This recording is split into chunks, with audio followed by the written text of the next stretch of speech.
વિદ્યાર્થી મિત્રો, ધોરણ 8 વિજ્ઞાન પાઠ 2 સૂક્ષ્મજીવો મિત્રો અને સત્વો એમાં આપણે તફાવત ઈસ્ટ અને ગોલ્ડના તફાવતની આપણે ચર્ચા કરવાની છે.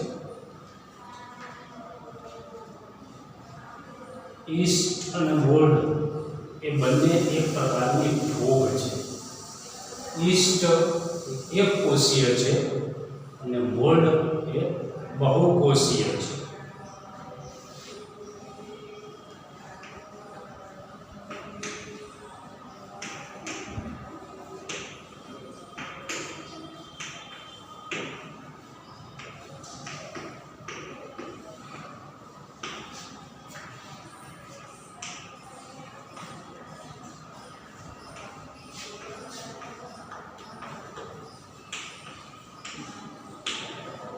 ગોલ્ડ એ બહુકોષીય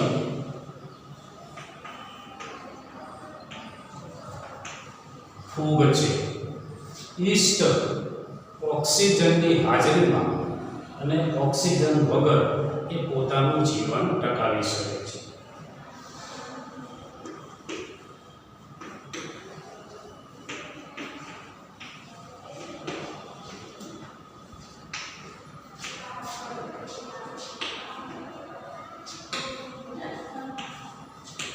તે ઓક્સિજન વગર અને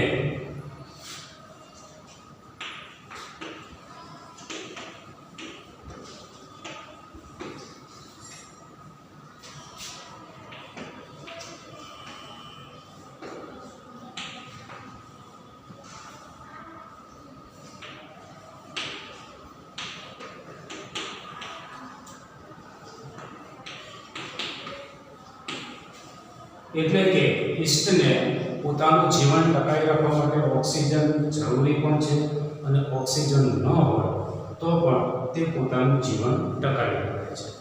જ્યારે ગોલ્ડ પ્રકારની ફૂગને એ તેનું જીવન ટકાવી રાખવા માટે ઓક્સિજન જરૂરી છે.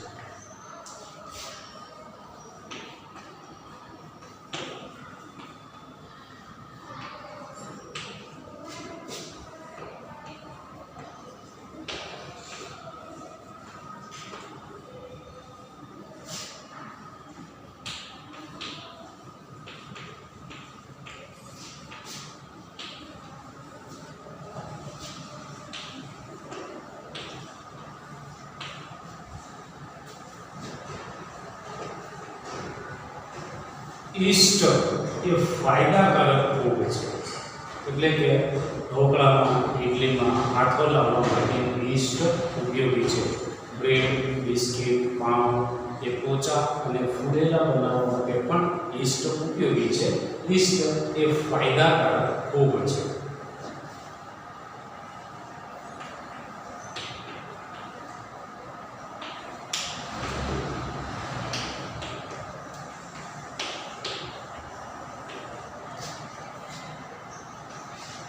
અને ગોલ્ડ એ મોટા ભાગે એ હાનિકારક ફૂગ છે.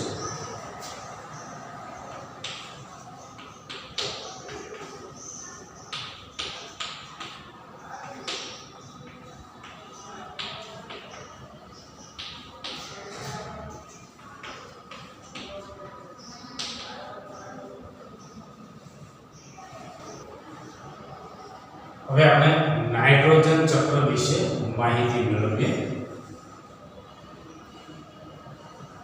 વાતાવરણમાં નાઇટ્રોજનનું પ્રમાણ 78% છે. એટલે કે હવામાં નાઇટ્રોજન 78% છે.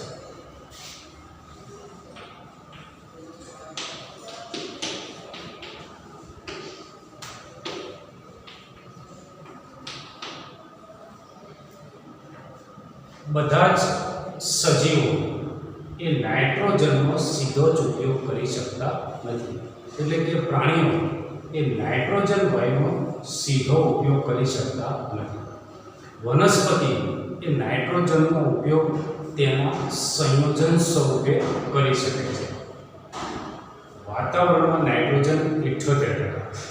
હવે પૃથ્વી પરના પ્રાણીઓ એ નાઇટ્રોજન વાયુનો સીધો ઉપયોગ કરી શકતા નથી. માત્ર એ વનસ્પતિ જ એક એવું સજીવ છે કે જે નાઇટ્રોજનનો ઉપયોગ તેના નાઇટ્રોજન સંયોજન સ્વરૂપે કરી શકે છે. હવે આ નાઇટ્રોજનનું એ નાઇટ્રોજન સંયોજનમાં કેવી રીતે રૂપાંતર થાય છે? વનસ્પતિ નાઇટ્રોજન સંયોજન કેવી રીતે મેળવે છે? પ્રાણીઓ એ વનસ્પતિમાંથી નાઇટ્રોજન સંયોજન કેવી રીતે મેળવે છે તેના વિશે આપણે ચર્ચા કરીએ. હવે ચોમાસામાં જ્યારે વીજ ચમકારો થાય, વીજળી થાય, ત્યારે હવામાનનો નાઇટ્રોજન એ હવામાનના ઓક્સિજન સાથે સંયોજાય છે.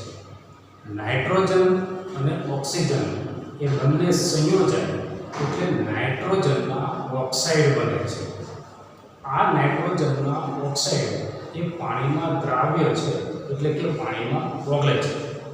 નાઇટ્રોજન વાયુ પાણીમાં ઓગળતો નથી, પણ નાઇટ્રોજન વાયુ ઓક્સિજન સાથે સંયોજાય એટલે નાઇટ્રોજનના ઓક્સાઇડ બને અને આ નાઇટ્રોજનના ઓક્સાઇડ એ પાણીમાં દ્રાવ્ય છે, એટલે કે પાણીમાં ઓગળે છે. और नाइट्रोजनના સંયોજનો નાઇટ્રોજનના ઓક્સાઇડ એ વરસાદના પાણીમાં દ્રાવ્ય છે અને વરસાદ સાથે તે જમીન પર આવે છે અને નાઇટ્રોજનના સંયોજનો એ જમીનમાં શોષાય છે.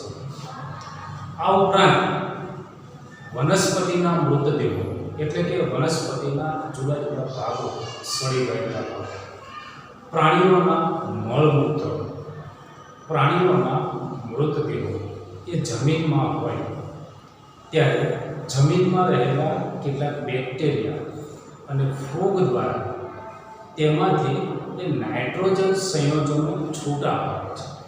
પ્રાણીઓના મળમૂત્ર, પ્રાણીઓના મૃતદેહો, વનસ્પતિના અવશેષો એ તેમાંથી એ બેક્ટેરિયા અને ફૂગ એ નાઇટ્રોજનના સંયોજનો છૂટા આવે છે. આ નાઇટ્રોજનના સંયોજનો એ જમીનમાં વળે છે. વનસ્પતિ એ મૂળ દ્વારા આ નાઇટ્રોજનના સંયોજનો એ શોષે છે. કઠોળ વર્ગની વનસ્પતિ, મગ, ચણા, ભાત, વટાણા, તુવેર, આ બધી કઠોળ વર્ગની વનસ્પતિ કહેવાય. શીવડી કુળની વનસ્પતિ કહેવાય. તેના મૂળ પર ગાંઠો આવેલો છે. એ ગાંઠોને મૂળ ગંડિકા કહેવાય છે.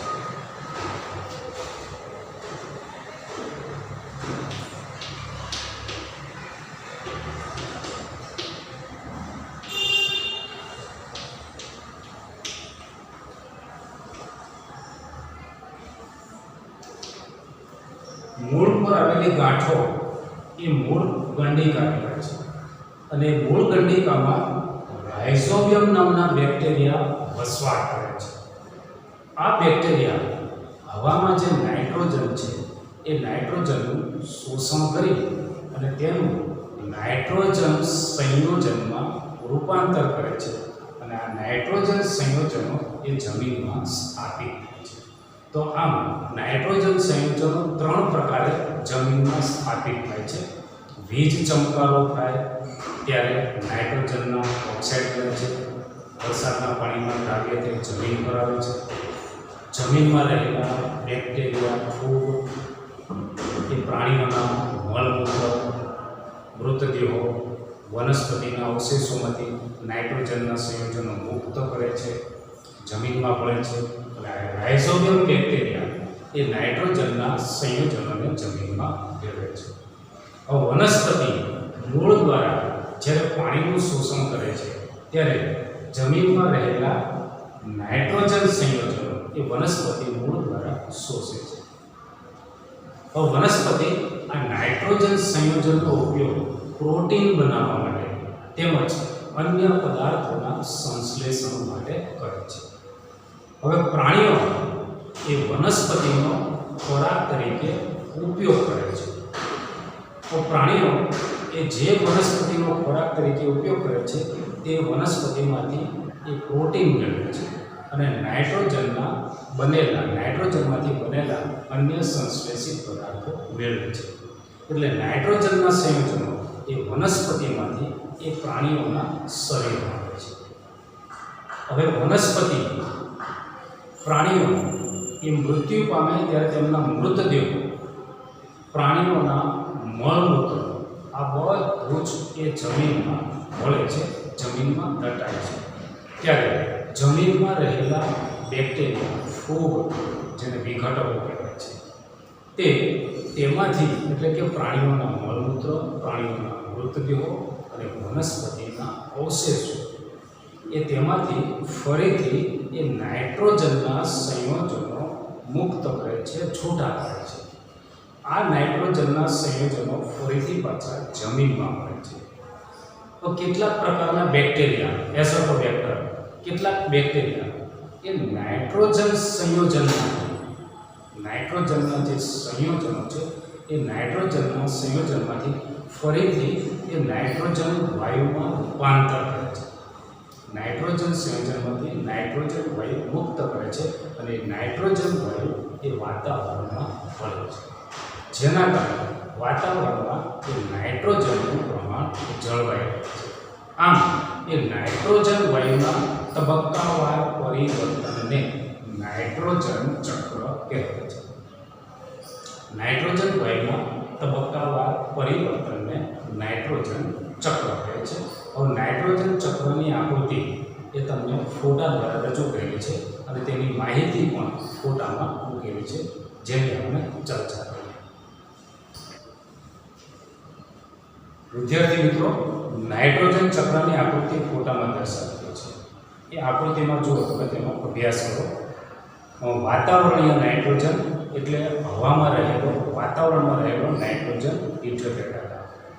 પછી છે વીજળીના ચમકારા દ્વારા નાઇટ્રોજનનું સ્થાપન. આપણે ચર્ચા કરી, વીજ ચમકારો થાય ત્યારે નાઇટ્રોજન ઓક્સિજન સાથે સંયોજન છે.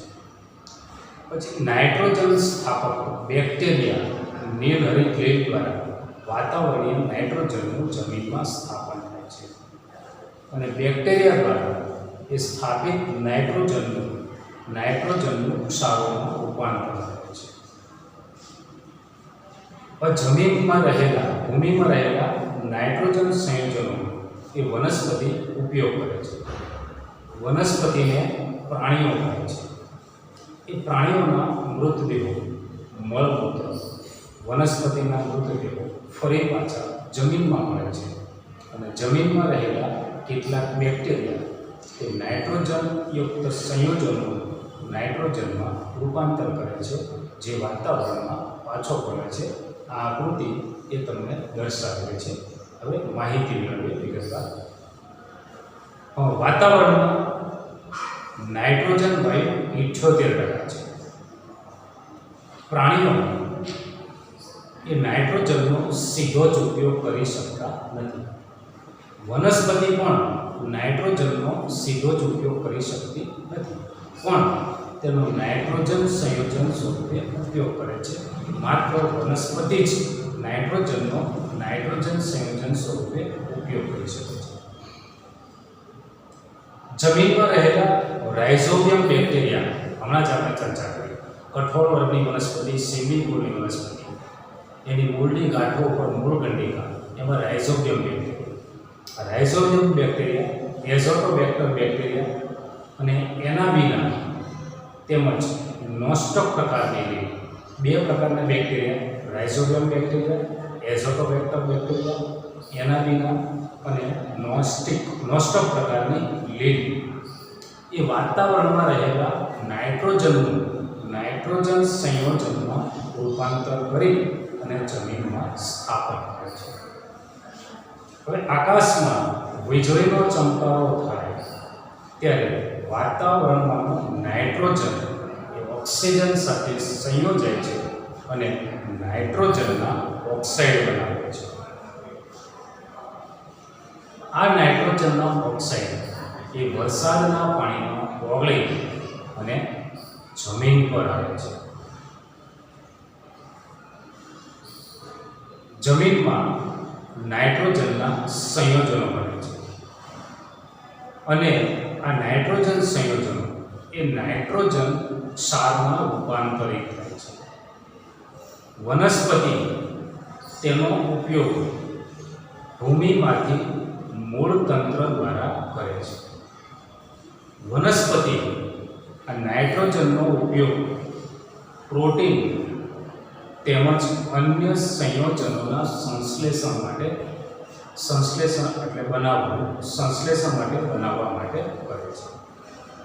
વનસ્પતિઓ પર આધાર રાખતા પ્રાણીઓ એ તેમાંથી પ્રોટીન તેમજ અન્ય નાઇટ્રોજન સંયોજનો પ્રાપ્ત કરે છે. વનસ્પતિઓ તેમજ પ્રાણીઓના મૃત્યુ બાદ ભૂમિમાં હાજર રહેલા બેક્ટેરિયા અને ફૂગ એ નાઇટ્રોજન ઉત્સર્ગ દ્રવ્યોનું નાઇટ્રોજન સંયોજનમાં પરિવર્તિત કરે છે અને જે વનસ્પતિ દ્વારા એટલે કે ફરીથી ઉપયોગમાં લેવાય છે. કેટલાક વિશિષ્ટ બેક્ટેરિયા સ્યુડોમોનાસ પ્રકારના બેક્ટેરિયા એ નાઇટ્રોજનયુક્ત સંયોજનમાંથી નાઇટ્રોજન વાયુ મુક્ત કરે છે અને આ નાઇટ્રોજન વાયુ ફરી પાછો વાતાવરણમાં આવે છે, જેના પરિણામે વાતાવરણમાં નાઇટ્રોજનની માત્રા જળવાઈ રહે છે. આમ નાઇટ્રોજનના તબક્કાવાર પરિવર્તનને નાઇટ્રોજન ચક્ર કહેવાય છે.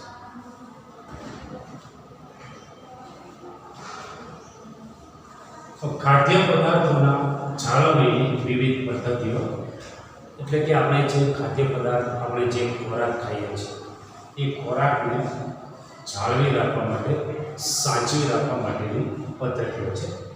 હવે કેટલોક ખાદ્ય પદાર્થ એવો હોય છે કે જેને આપણે લાંબો સમય સુધી એ સાચવી રાખવો પડે છે. દાખલા તરીકે અથાણું, કે જેને આપણે આખું વર્ષ દરમિયાન સાચવીએ છીએ, તો એ જાળવણી માટેની પદ્ધતિઓ. તો ખાદ્ય પદાર્થ બગડવા માટેનું કારણ, તો ખાદ્ય પદાર્થ બગડવા માટે એક તો ખાદ્ય પદાર્થમાં રહેલા સૂક્ષ્મ જીવો, દાખલા તરીકે દૂધ, તો કે દૂધમાં બેક્ટેરિયા હોય છે, એ બેક્ટેરિયાને કારણે એ દૂધ બગડે છે. તેવી જ રીતે ફળોનો રસ, માંસ, માછલી વગેરે ખાદ્ય પદાર્થો બેક્ટેરિયા અને તેમાં રહેલા ઉત્સેચકો તેને કારણે એ ખાદ્ય પદાર્થ બગડતો હોય છે. અનાજ એ કેટલાક કીટકોને લીધે એ અનાજ બગડતું હોય છે. દૂધ પણ એ બેક્ટેરિયાને લીધે બગડે છે. એટલે આવા ખાદ્ય પદાર્થોની જાળવણી માટે, એ સાચવવા માટેની કેટલીક રીતો છે. એમાં એક પદ્ધતિ છે રાસાયણિક પદ્ધતિ, બીજી પદ્ધતિ છે મીઠા દ્વારા જાળવણી, ત્રીજી પદ્ધતિ છે કે શર્કરાની મદદથી ખોરાકને સાચવવો, તેલ, વિનેગર. તો વિનેગર એ એક પ્રકારનો ખાટો પદાર્થ છે. એ વિનેગર અને તેલની હાજરીમાં સૂક્ષ્મ જીવો એ વૃદ્ધિ પામી શકતા નથી, એટલે કે તે મૃત્યુ પામે છે. ગરમી તેમજ ઠંડીની સારવાર, દૂધને ગરમ કરવાથી તેમાં રહેલા સૂક્ષ્મ જીવો મૃત્યુ પામે છે અને નીચા તાપમાને રાખવાથી તેમાં રહેલા સૂક્ષ્મ જીવો અને ઉત્સેચકો એ નિષ્ક્રિય બને છે, જેથી ખાદ્ય પદાર્થને લાંબા સમય સુધી સાચવી શકાય છે. સંગ્રહ અને પેકિંગ. તો હવે આપણે એની વિગતવાર આપણે ચર્ચા કરીએ. પહેલી પદ્ધતિ રાસાયણિક પદ્ધતિ, કે ખાદ્ય પદાર્થોમાં તેમાં રહેલા પોષક ઘટકો જે છે, ખાદ્ય પદાર્થમાં રહેલા પોષક ઘટકો એનું પ્રમાણ જળવાઈ રહે, તે રીતે સૂક્ષ્મ જીવોની વૃદ્ધિ અટકાવી અને તેને બગડતો અટકાવવા માટેની જે પદ્ધતિ છે એ તેને ખોરાકની જાળવણી કહે છે. ફરીથી, ખાદ્ય પદાર્થમાં રહેલા પોષક ઘટકો, પ્રોટીન, વિટામિન, ખનિજ ક્ષાર, એ પોષક ઘટકોનું પ્રમાણ જળવાઈ રહે, એનું મૂલ્ય જળવાઈ રહે, તે રીતે સૂક્ષ્મ જીવોની વૃદ્ધિ અટકાવી અને તેને બગડતો અટકાવવાની પદ્ધતિને ખોરાકની જાળવણી કહે છે. હવે રાસાયણિક પદ્ધતિ, ખોરાકમાં સૂક્ષ્મ જીવોનું આક્રમણ અટકાવવા માટે તેમાં કેટલાક રાસાયણિક પદાર્થો જેવા કે સોડિયમ બેન્ઝોએટ, સોડિયમ મેટાબાયસલ્ફાઇડનો ઉપયોગ કરવામાં આવે છે. સોડિયમ બેન્ઝોએટ અને સોડિયમ મેટાબાયસલ્ફાઇડ હાજરીને કારણે સૂક્ષ્મજીવો વૃદ્ધિ પામી શકતા નથી, એ મૃત્યુ પામે છે. અથાણાને સાચવવા અને ફળોના જામ અને રસને બગડતો અટકાવવા માટે આ બે રસાયણો ખૂબ જ ઉપયોગી છે. ત્યાર પછી મીઠા દ્વારા જાળવણી. કેટલાક ખાદ્ય પદાર્થને મીઠાની હાજરીમાં રાખવામાં આવે, એટલે કે મીઠાના પાણીમાં ડૂબાડી અને પછી જો તેને સાચવવામાં આવે તો તેને લાંબો સમય સુધી સાચવી શકાય છે. દાખલા તરીકે કેરી, આમળા, આંબલી, માંસ અને માછલીની જાળવણી માટે મીઠાનો ઉપયોગ થાય છે. મીઠાની હાજરીમાં એ સૂક્ષ્મજીવો એ વૃદ્ધિ પામી શકતા નથી. શર્કરાની મદદથી જાળવણી. જામ, જેલી, ફળોના રસ અને કેટલીક મીઠાઈની જાળવણીમાં ખાંડની ચાસણીની માધ્યમથી શર્કરા વડે કરવામાં આવે છે. ફરીથી જામ, જેલી, ફળોના રસ અને કેટલીક મીઠાઈની જાળવણી ખાંડની ચાસણીના માધ્યમથી શર્કરા વડે કરવામાં આવે છે. શર્કરા વડે તેની જાળવણી કરવાથી તેમાં રહેલા ભેજનું પ્રમાણ ઘટે છે અને બેક્ટેરિયાની વૃદ્ધિ નિયંત્રિત થાય છે. ભેજનું પ્રમાણ ઘટતા અને બેક્ટેરિયાની વૃદ્ધિ નિયંત્રિત થતાં એ ખાદ્ય પદાર્થ એ લાંબા સમય સુધી સારો રહે છે. તેલ અને વિનેગર દ્વારા જાળવણી. અથાણાને બગડતા અટકાવવા માટે તેલ અને વિનેગરનો ઉપયોગ થાય છે. તેલ અને વિનેગરની હાજરીમાં બેક્ટેરિયા મૃત્યુ પામે છે. શાકભાજી, ફળ, માછલી તેમજ માંસની જાળવણી એ આ પદ્ધતિ એટલે કે તેને સાચવવા માટે તેલ અને વિનેગરનો ઉપયોગ થાય છે. વિનેગર એ એક પ્રકારનો ખાટો પદાર્થ છે.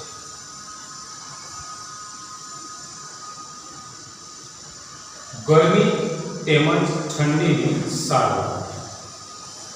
દૂધ જેવા ખાદ્ય પદાર્થને ગરમ કરી ઠંડુ પાડી અને તેને ફ્રીજમાં રાખવાથી લાંબા સમય સુધી સાચવી શકાય છે.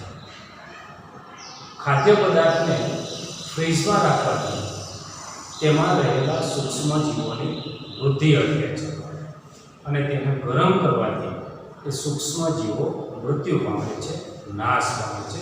પેસ્ચ્યુરાઇઝેશન વિશે આપણે શરૂઆતમાં માહિતી મેળવી કે દૂધને 70°C તાપમાને ગરમ કરી અને 15 થી 20 સેકન્ડ સુધી ઠંડુ પાડી 15 થી 20 સેકન્ડ સુધી ગરમ કરવામાં આવે. ત્યારબાદ તેને ઠંડુ પાડી અને સંગ્રહ કરવાથી તેને લાંબો સમય સુધી સાચવી શકાય છે. આ પદ્ધતિ એ પેસ્ચ્યુરાઇઝેશન કહેવાય છે. સંગ્રહ અને પેકિંગ. સૂકો મેવો, ફળોના રસ, મુરબ્બા અને શાકભાજીને હવાચુસ્ત બંધ પેકેટમાં સાચવવામાં આવે તો તેને લાંબા સમય સુધી સાચવી શકાય છે. ફરીથી સૂકો મેવો, ફળોના રસ, મુરબ્બા તથા શાકભાજીને હવાચુસ્ત બંધ પેકેટમાં જો સાચવવામાં આવે તો તેને લાંબા સમય સુધી સાચવી શકાય છે. વિદ્યાર્થી મિત્રો, આ લેક્ચરમાં આપણે અહીંયા સુધી રાખીએ. હવે પછીના મુદ્દાનો અભ્યાસ ત્યાર પછીના લેક્ચરમાં કરીશું. ગૃહ કાર્ય માટે બોર્ડ ઉપર પ્રશ્નો લખી આપો, તેના જવાબો તમારે વિજ્ઞાનની નોટમાં સારા અક્ષરે લખવાના છે. એ પ્રશ્નોના જવાબ એ તમને વિડીયોમાં વચ્ચે ફોટા મૂકેલા છે. એ ફોટાનો તમે સંદર્ભ તરીકે ઉપયોગ કરી અને જવાબ લખજો અને જવાબ તૈયાર થઈ જાય એનું પણ ધ્યાન રાખજો.